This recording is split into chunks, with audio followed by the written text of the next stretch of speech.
Chronocac vous est présenté par Société Générale Produits de Bourse.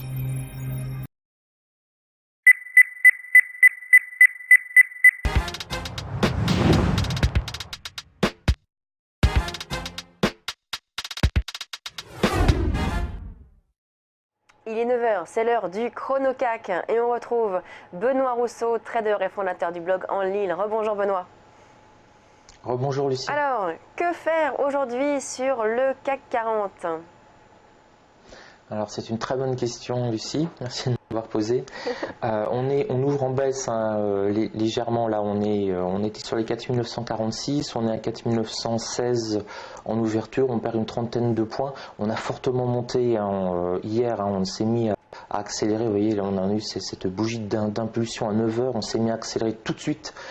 Très fortement, c'est classique, les algos se sont mis à s'enchaîner comme il n'y avait pas grand monde sur les marchés et ils ont maintenu non-stop pendant plus de 4 à 5 heures la pression haussière.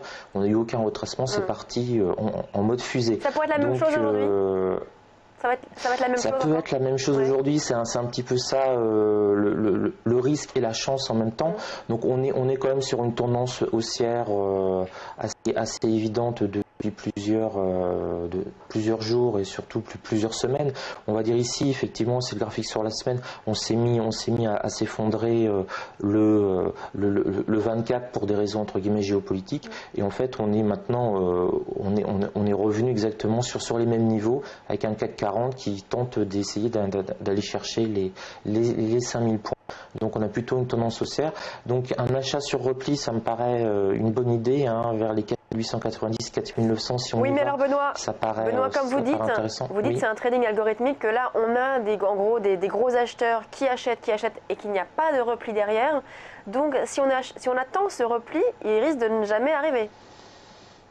Exactement, c'est le gros problème, mais la véritable question c'est est-ce qu'il faut rentrer coûte que coûte sur le marché. Je ne suis pas sûr. Alors pour de l'intraday, oui, ça paraît, on peut prendre le risque d'essayer de rentrer maintenant à 4918-19 pour aller chercher le niveau journalier, éventuellement les 4950-60, c'est une bonne idée. Mais si on a une position swing, c'est beaucoup plus compliqué. Hier, on pouvait prendre une position swing sur les 4840. Avant-hier, je veux dire, personnellement, je l'ai largué à 4885.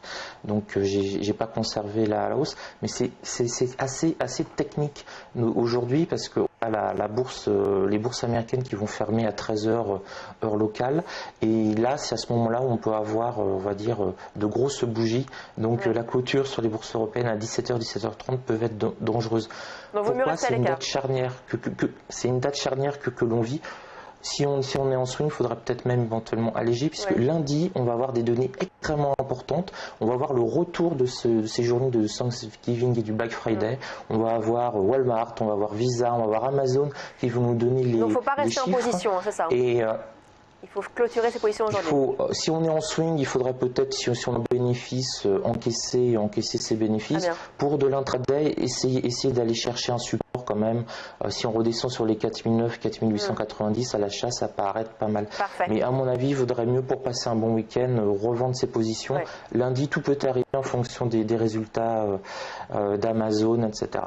C'est vraiment les chiffres qu'on attend tous pour savoir si Bob et Barbie ont fait la carte bleue et si on peut partir sur un rallye du mois de décembre. C'est vraiment ce qu'on attend. Merci Benoît Rousseau, trader et fondateur du blog En Ligne. On marque une courte pause. On se retrouve tout de suite sur Direct Marché.